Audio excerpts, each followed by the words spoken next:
Hi all welcome back to my channel. ನಾನು ನಿಮ್ಮ ಮಂಗಳ ಚೇತನ್. ಇಂದಿನ ಈ ವಿಡಿಯೋದಲ್ಲಿ ಸ್ಟಾಕ್ ಕುಕಿಂಗ್ ಸೀರೀಸ್ನ ಕಂಟಿನ್ಯೂ ಮಾಡ್ತಾ ಇದ್ದೀನಿ. ಸೊ ಫಸ್ಟ್ ಒಂದು ಕಡಾಯಿಗೆ ನೆನೆಸಿಟ್ಕೊಂಡಿರೋವಂಥ ತೊಗರಿಬೇಳೆ, ಹಾಗೆ ಕಟ್ ಮಾಡಿ ಇಟ್ಕೊಂಡಿರೋವಂಥ ಆಲೂಗಡ್ಡೆ, ಹಾಗೆ 2 ಟೊಮೆಟೊ, ಒಂದು ಸಣ್ಣ ಈರುಳ್ಳಿ, ಹಾಗೆ ಒಂದು ಮೆಣಸಿನ್ಕಾಯಿನ ಕಟ್ ಮಾಡಿ ಹಾಕ್ಕೊಂಡಿದ್ದೀನಿ. ಹಾಗೆ ನೀವು ಕ್ಯಾರೆಟು, ಬೀನ್ಸು, ವೆಜಿಟೇಬಲ್ಸ್ ಯಾವ್ದು ಬೇಕೋ ಅದನ್ನು ಹಾಕ್ಕೋಬೋದು. ನಾನಿಲ್ಲಿ 1 ಕಪ್ಪಷ್ಟು ಕ್ಯಾರೆಟು, 2 ಕಪ್ಪಷ್ಟು ನೀರು, ಹಾಗೆ ಒಂದು ಅರ್ಧ ಸ್ಪೂನಷ್ಟು ಉಪ್ಪನ್ನು ಹಾಕ್ಕೊಂಡು ಬೇಯೋದಕ್ಕೆ ಇಟ್ಕೊಳ್ತಾ ಇದ್ದೀನಿ. ಇದಾದ ನಂತರ ಇದರ ಮೇಲೆ ಒಂದು ಸ್ಟೀಮರ್ ಪ್ಲೇಟ್ ಇಟ್ಕೊಂಡು, ಹಾಗೆ ಒಂದು ಕಪ್ಪಲ್ಲಿ ನಾನು ಸಣ್ಣದಾಗಿ ಚಾಪರಲ್ಲಿ ಕಟ್ ಮಾಡ್ಕೊಂಡಿರೋವಂಥ ಬೀಟ್ರೋಟನ್ನು ಇಟ್ಕೊಂಡಿದ್ದೀನಿ. ನೀವು ಗ್ರೇಟ್ ಮಾಡಿ ಕೂಡ ಇಟ್ಕೋಬೋದು. ಹಾಗೆ ಚಾಪರಲ್ಲೇ ಕಟ್ ಮಾಡ್ಕೊಂಡಿರೋವಂಥ ಕ್ಯಾಬೇಜನ್ನು ಕೂಡ ಇನ್ನೊಂದು ಬೌಲಲ್ಲಿ ಹಾಕ್ಕೊಂಡಿದ್ದೀನಿ. ಈ ಬಾಕ್ಸಸ್ಸನ್ನು ನಾನು ಲಾಸ್ಟ್ ಟೈಮು ಸ್ವಿಗ್ಗಿನಲ್ಲಿ ಪರ್ಚೇಸ್ ಮಾಡಿದ್ದೆ. ಸ್ಟೀಮಿಂಗ್ಗೆ ಹೆಲ್ಪ್ ಆಗಲಿ ಅಂತಲೇ ನಾನು ಇದನ್ನು ತೊಗೊಂಡಿದ್ದೆ. ನಂತರ ಬ್ರಾಕೊಲಿನ ಬೇಯೋದಕ್ಕೆ ಇಟ್ಬಿಟ್ಟು, ಇನ್ನೊಂದು ಕಪ್ಪಲ್ಲಿ ನಾನು ಕಟ್ ಮಾಡಿ ಇಟ್ಕೊಂಡಿರೋಂಥ ಕ್ಯಾಪ್ಸಿಕಮನ್ನು ಕೂಡ ಇಟ್ಬಿಟ್ಟು ಒಂದು 20 ಮಿನಿಟ್ಸ್ ಬೇಯೋದಕ್ಕೆ ಬಿಡ್ತೀನಿ. ನೋಡಿ, ಈಗ ಎಲ್ಲ ಬೆಂದಿದೆ. ಕ್ಯಾಪ್ಸಿಕಮ್ಮು, ಕ್ಯಾಬೇಜು, ಹಾಗೆ ಬೀಟ್ರೂಟು, ಬ್ರಾಕೊಲಿ ಕೂಡ ತುಂಬ ಚೆನ್ನಾಗಿ ಬೆಂದಿದೆ. ಬೆಂದಿರೋ ವೆಜಿಟೇಬಲ್ಸ್ನೆಲ್ಲ ಸೈಡಿಗೆ ತಕ್ಕೊಂಡು ಈಗ ಸ್ಟೀಮರ್ ಪ್ಲೇಟನ್ನು ತೆಗೆದು ಸಾಂಬಾರಿಗೆ ಬೇಕಾಗಿರೋ ಅಂಥ ತೆಂಗಿನಕಾಯಿ ತುರಿಯನ್ನು ರುಬ್ಕೊಳ್ತಾ ಇದ್ದೀನಿ. ನಾನು ತೆಂಗಿನಕಾಯಿ ತುರಿನ ಸ್ವಲ್ಪ ಪಲ್ಯಕ್ಕೆ ಹಾಗೆ ಸ್ವಲ್ಪ ಸಾಂಬಾರಿಗೆ ಬೇಕು. ಹಾಗಾಗಿ ಪಲ್ಯಕ್ಕೆ ಸ್ವಲ್ಪ ಸೈಡ್ಗೆ ಇಟ್ಕೊಂಡು ಸಾಂಬಾರಿಗೆ ತೆಂಗಿನಕಾಯಿ ತುರಿ, ಹಾಗೆ ಅದಕ್ಕೆ 1 ಸ್ಪೂನ್ ಖಾರದ ಪುಡಿ, 2 ಸ್ಪೂನ್ ಧನಿಯಾ ಪುಡಿ, ಹಾಗೆ ಒಂದು ಸ್ವಲ್ಪ ಅರಿಶಿಣದ ಪುಡಿಯನ್ನು ಹಾಕ್ಕೊಂಡು, ಮತ್ತು ನಾನು ಬೇಯಿಸ್ಕೊಂಡಿದ್ದೆ ಅಲ್ಲ ಆಲ್ರೆಡಿ ಟೊಮೆಟೊ, ಅದನ್ನು ಇದಕ್ಕೆ ಹಾಕ್ಕೊಳ್ತಿದ್ದೀನಿ. ಟೊಮೆಟೊ ಡೈರೆಕ್ಟ್ ಹಾಕ್ಕೋಬೋದು, ಬಟ್ ಇತ್ತೀಚೆಗೆ ಟೊಮೆಟೊಗಳಲ್ಲಿ ತುಂಬ ಹುಳ ಎಲ್ಲ ಇರುತ್ತೆ ಅನ್ನೋ ಕಾರಣದಿಂದ ನಾನು ಈ ರೀತಿ ಸಣ್ಣದಾಗಿ ಹಚ್ಕೊಂಡು ನೀಟಾಗಿ ನೋಡಿ ಹಾಕ್ಕೊಳ್ತೀನಿ. ಸೊ ನೋಡಿ, ಈಗ ಬೆಂದಿರೋ ಅಂಥ ಟೊಮೆಟೊವನ್ನೆಲ್ಲ ಮಿಕ್ಸರ್ ಜಾರ್ಗೆ ಹಾಕ್ಕೊಂಡು ಈಗ ನುಣ್ಣಗೆ ರುಬ್ಕೋಬೇಕು. ನೋಡಿ, ಕಂಪ್ಲೀಟ್ ಪೇಸ್ಟ್ ಆಗಿ ರುಬ್ಕೊಂಡಿದ್ದೀನಿ. ಇದನ್ನು ಈಗ ಇದೇ ಕಡಾಯಿಗೆ ಟ್ರಾನ್ಸ್ಫರ್ ಮಾಡ್ಕೋಬೇಕು. ಈಗ ಸ್ವಲ್ಪ ನೀರನ್ನು ಕೂಡ ನೋಡಿ ರಿನ್ಸ್ ಮಾಡಿ ಹಾಕ್ಕೊಳ್ತಾ ಇದ್ದೀನಿ. ಕನ್ಸಿಸ್ಟೆನ್ಸಿ ನೋಡಿ ಹಾಕ್ಕೊಳ್ಳಿ. ನಿಮಗೆ ಸಾಂಬಾರು ಗಟ್ಟಿ ಬೇಕಾ, ತೆಳು ಬೇಕಾ, ಆ ರೀತಿ ನೋಡಿಕೊಂಡು ನೀರು ಎಷ್ಟು ಬೇಕೋ ಅಷ್ಟು ಹಾಕ್ಕೋಬೋದು. ಈಗ ಫೈನಲಿ ರುಚಿಗೆ ಎಷ್ಟು ಉಪ್ಪು ಬೇಕೋ ಅಷ್ಟನ್ನು ಹಾಕ್ಕೊಂಡು ಒಂದು 2 ನಿಮಿಷ ಕುದಿಯೋದಕ್ಕೆ ಬಿಡಿ. ನೋಡಿ, ಈಗ ಸಾಂಬಾರು ಕುದೀತಾ ಇದೆ. ಪಕ್ಕದಲ್ಲೇ ಒಗ್ಗರಣೆಗೆ ಹಾಕ್ಕೊಳ್ತಾ ಇದ್ದೀನಿ. ಒಗ್ಗರಣೆಗೆ ಎಣ್ಣೆ, ಸಾಸಿವೆ, ಜೀರಿಗೆ, ಕರಿಬೇವು, ಸ್ವಲ್ಪ ಇಂಗು, ಹಾಗೆ ಸ್ವಲ್ಪ ಖಾರದ ಪುಡಿಯನ್ನು ಹಾಕ್ಕೊಂಡು ನಾನು ಒಗ್ಗರಣೆನ ಸಾಂಬಾರಿಗೆ ಮಿಕ್ಸ್ ಮಾಡ್ಕೊಳ್ತಾ ಇದ್ದೀನಿ.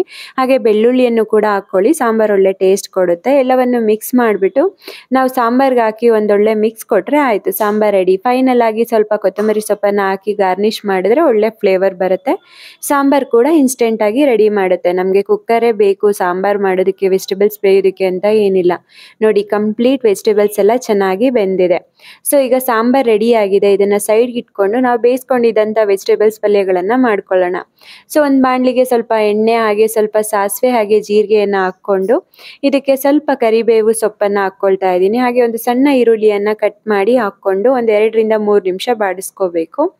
ಸೊ ನೋಡಿ, ಈಗ ಈರುಳ್ಳಿ ಕೂಡ ಸ್ವಲ್ಪ ಟ್ರಾನ್ಸ್ಪರೆಂಟ್ ಆಗಿದೆ. ಈಗ ನಾನು ಬೇಯಿಸಿಟ್ಕೊಂಡಿದ್ದಂತಹ ಕ್ಯಾಬೇಜು ಮತ್ತು ಕ್ಯಾಪ್ಸಿಕಮನ್ನು ಹಾಕ್ಕೊಂಡು ಮತ್ತೆ ಒಂದೊಳ್ಳೆಯ ಮಿಕ್ಸ್ ಕೊಡ್ತಾ ಇದ್ದೀನಿ. ಎಲ್ಲವನ್ನು ಮೀಡಿಯಂ ಫ್ಲೇಮಲ್ಲೇ ಫ್ರೈ ಮಾಡ್ಕೊಳ್ತಾ ಇದ್ದೀನಿ.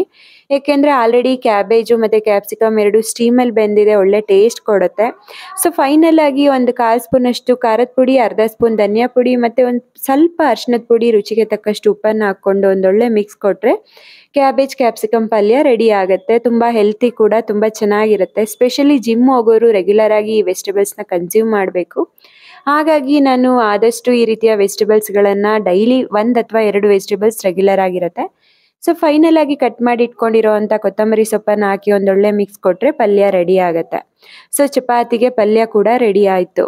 ಸೊ ಇದನ್ನು ಚಪಾತಿ ಅಥವಾ ರೈಸ್ ಎರಡಕ್ಕೂ ಸೈಡ್ಸ್ ಆಗಿ ತೊಗೋಬೋದು. ಲಿಡ್ಡನ್ನು ಕ್ಲೋಸ್ ಮಾಡಿ ಸೈಡ್ಗೆ ಇಡ್ತಾ ಇದ್ದೀನಿ.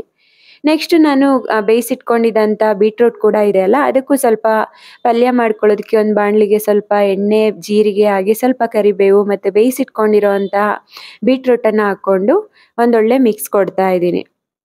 ಹಾಗೆ ನಾನು ಸಾಂಬಾರಿಗೆ ತುರಿದಿಟ್ಕೊಂಡಿದ್ದಂಥ ತೆಂಗಿನಕಾಯಿ ತುರಿಯನ್ನು ಇಲ್ಲೂ ಸ್ವಲ್ಪ ಕೂಡ ಹಾಕ್ಕೊಂಡು ಮಿಕ್ಸ್ ಮಾಡ್ಕೊಳ್ತಾ ಇದ್ದೀನಿ.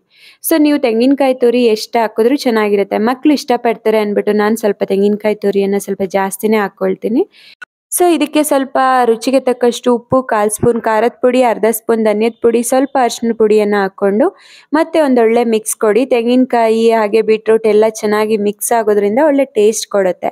ಸೊ ನೋಡಿ, ಇನ್ಸ್ಟೆಂಟಾಗಿ ಬೀಟ್ರೂಟ್ ಪಲ್ಯ ಕೂಡ ರೆಡಿ ಆಯಿತು. ಇದನ್ನು ಕೂಡ ತೆಗೆದು ಸೈಡ್ಗೆ ಇಟ್ಬಿಟ್ಟು ನಾನಿಲ್ಲಿ ರೈಸ್ಗೆ ಇಟ್ಕೊಳ್ತಾ ಇದ್ದೀನಿ. ಸೊ ಇಲ್ಲಿ ನಾರ್ಮಲ್ 1 ಗ್ಲಾಸ್ ಅಕ್ಕಿಗೆ 2 ಗ್ಲಾಸ್ ನೀರನ್ನು ಇಟ್ಕೊಂಡು ರೈಸ್ ವಾಶ್ ಮಾಡಿ ಅನ್ನಕ್ಕೆ ಇಟ್ಕೊಳ್ತಾ ಇದ್ದೀನಿ. ಸೊ ಇದಾದ ನಂತರ ನಾನು ಟೈಮ್ ಇರಲಿಲ್ಲ ಅಂದ್ಬಿಟ್ಟು ಇನ್ಸ್ಟೆಂಟಾಗಿ ಚಪಾತಿ ಮಾಡ್ಕೋಬೇಕು, ಸಾಫ್ಟಾಗಿ ಬರಬೇಕು ಅಂದ್ಬಿಟ್ಟು ನಾನಿಲ್ಲಿ ಗೋಧಿ ಹಿಟ್ಟಿಗೆ ಸ್ವಲ್ಪ ಮೊಸರು ಉಪ್ಪನ್ನು ಹಾಕಿ ಕಲಸಿಟ್ಕೊಳ್ತಾ ಇದ್ದೀನಿ. ಸೊ ಮೊಸರು ಹಾಕೋದ್ರಿಂದ ಒಂದು 5-10 ನಿಮಿಷ ಬಿಟ್ಟರೆ ಸಾಕು, ಚಪಾತಿ ಚೆಂದ ಸಾಫ್ಟ್ ಬರುತ್ತೆ, ಹಾಗೆ ಇನ್ಸ್ಟೆಂಟಾಗಿ ಟೇಸ್ಟ್ ಕೂಡ ತುಂಬ ಚೆನ್ನಾಗಿರುತ್ತೆ. ಒಮ್ಮೆ ಟ್ರೈ ಮಾಡಿ ನೋಡಿ ಕಂಪ್ಲೀಟ್ ಚಪಾತಿ ಹಿಟ್ಟನ್ನು ನಾನು ಮೊಸರಲ್ಲಿ 1 ಕಪ್ಪಷ್ಟು ಮೊಸರು ಹಾಕ್ಕೊಂಡು ಸ್ವಲ್ಪ ನೀರನ್ನು ಹಾಕ್ಕೊಂಡು ನೀಟಾಗಿ ಮಿಕ್ಸ್ ಮಾಡಿ ಕಲಿಸ್ಕೊಳ್ತಾ ಇದ್ದೀನಿ.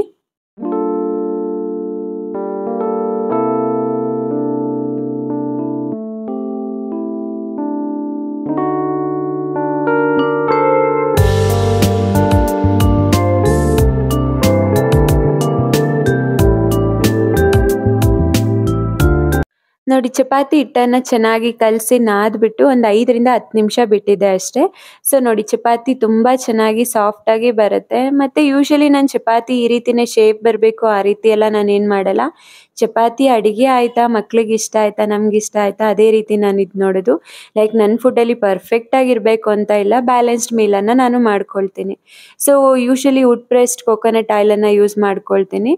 ಯೂಶಲಿ ನಮಗಾದರೆ ಕೊಕೊನಟ್ ಆಯಿಲನ್ನು ಯೂಸ್ ಮಾಡ್ಕೊಳ್ತೀನಿ, ಹಾಗೆ ಮಕ್ಕಳಿಗೆ ಸ್ವಲ್ಪ ತುಪ್ಪವನ್ನು ಸವರಿ ಚಪಾತಿಗಳನ್ನು ಮಾಡ್ಕೊಳ್ತೀನಿ. ಸೊ ಹಾಗಾಗಿ ಮಕ್ಕಳು ಕೂಡ ಇಷ್ಟಪಟ್ಟು ತಿಂತಾರೆ. ಸೊ ನೋಡಿ ಈಗ ಚಪಾತಿ ಕೂಡ ರೆಡಿಯಾಗಿದೆ. ಕ್ಯಾಬೇಜು, ಬೀಟ್ರೂಟು ಹಾಗೆ ಕ್ಯಾಪ್ಸಿಕಮ್ ಎಲ್ಲವನ್ನು ಹಾಕಿ ಪಲ್ಯಗಳನ್ನು ಕೂಡ ರೆಡಿ ಮಾಡ್ಕೊಂಡಿದ್ದೀವಿ. ಸೊ ಫೈನಲ್ ಆಗಿ ಡಿನ್ನರ್ ಸರ್ವ್ ಮಾಡಿದ್ರೆ ಆಯಿತು, ಕಂಪ್ಲೀಟ್ ಬ್ಯಾಲೆನ್ಸ್ಡ್ ಮೀಲ್ ರೆಡಿಯಾಗಿದೆ. ಚಪಾತಿ, ಕ್ಯಾಬೇಜ್ ಮತ್ತು ಕ್ಯಾಪ್ಸಿಕಮ್ ಪಲ್ಯ ಕೂಡ ರೆಡಿಯಾಗಿದೆ, ಹಾಗೆ ಬೀಟ್ರೂಟ್ ಪಲ್ಯ, ಹಾಗೆ ಇದಕ್ಕೆ ನಾನು ಮಧ್ಯದಲ್ಲಿ ಸ್ವಲ್ಪ ಪನ್ನೀರನ್ನು ರೋಸ್ಟ್ ಮಾಡಿಕೊಂಡೆ, ಅದನ್ನು ಕೂಡ ತೊಗೊಂಡಿದ್ದೀನಿ ಏಕೆಂದರೆ ಪ್ರೋಟೀನ್ಗೆ. ಸೊ ಇದನ್ನು ರೈಸು ಮತ್ತು ಸಾಂಬಾರ್ ಜೊತೆ ಸರ್ವ್ ಮಾಡಿದ್ರೆ ಕಂಪ್ಲೀಟ್ ಮೀಲ್ಸ್ ರೆಡಿ. ಈ ವಿಡಿಯೋ ಇಷ್ಟ ಆಗಿದ್ರೆ ಲೈಕ್ ಮಾಡಿ, ಶೇರ್ ಮಾಡಿ. Thank you so much.